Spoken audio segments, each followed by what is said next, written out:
வணக்கம். நான் உங்கள் ஏஎல்பி ஜோதிடர் வி முரளிகிருஷ்ணா. இன்றைக்கு அக்ஷய லக்ன பத்ததி முறையில் வெளிநாட்டு வருமானம் மற்றும் வெளிநாட்டு வேலை தொடர்பான ஒரு ஆய்வு.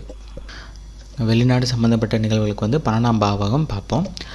12ஆம் பாவகத்தோட அதிபதி ரெண்டாம் பாவகத்தோடையோ அல்லது 10ஆம் பாவகத்தையோட தொடர்பில் இருந்ததுன்னா வெளிநாடு சம்மந்தப்பட்ட நிகழ்வுகள் அங்கு சாதகமாக இருக்கும்.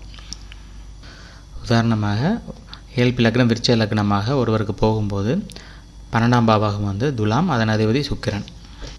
விருச்சிக லக்னத்துக்கு 2ஆம் பாவகம் தனுசு, அதன் அதிபதி குரு பகவான் 12ஆம் வீட்டிலேயோ அல்லது 12ஆம் வீட்டின் அதிபதியோடு தொடர்பில் இருக்கும்போது வெளிநாட்டு வருமானத்துக்கான வாய்ப்பு ஜாதகருக்கு உண்டு.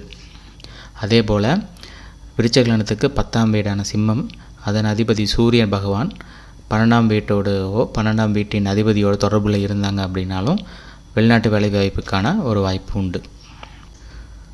12ஆம் பாவக அதிபதி சுக்கிரன் 2ஆம் பாவகத்திலேயோ அல்லது 10ஆம் பாவகத்திலேயோ இருக்கும்போதோ அல்லது 2 மற்றும் 10 பாவகத்தின் அதிபதிகளோட தொடர்பில் இருக்கும் பொழுதும் வெளிநாட்டு சம்பந்தமான நிகழ்வுகளுக்கான வாய்ப்புகள் உண்டு.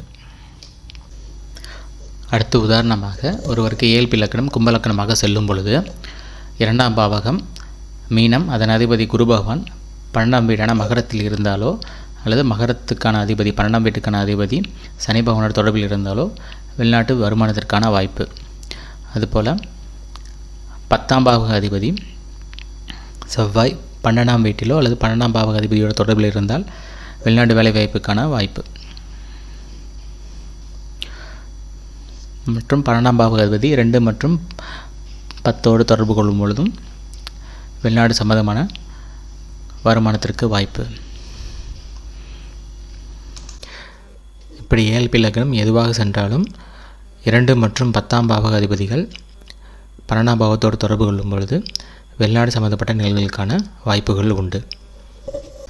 உங்களுடைய ஜாதகத்தில் 12ஆம் பாவகம் எப்படி இருக்குது, சாதகமான நிலையில் இருக்கா சாதகமற்ற நிலையில் இருக்கா அப்படிங்கிறது நீங்கள் தெரிஞ்சுக்கணும் அப்படின்னா கீழே உள்ள நம்பருக்கு கால் பண்ணுங்கள், இல்லை வாட்ஸ்அப் பண்ணுங்கள். தனிப்பட்ட முறையில் உங்கள் ஜாதக அமைப்பு வெளிநாடு சம்பந்தமான நிகழ்வுகளுக்கு எப்படி இருக்குது அப்படிங்கிறத பார்த்துக்கலாம். இது போன்ற ஒரு எளிமையான ஜோதிட முறையை உருவாக்கிய எனது அருமை குருநாதர் புதுகுடிமூர்த்தி ஐயா அவர்களுக்கும் மற்றும் அனைத்து குருமார்களுக்கும் எனது நெஞ்சார்ந்த நன்றியை இந்த நேரத்தில் தெரிவித்துக் கொள்கிறேன்.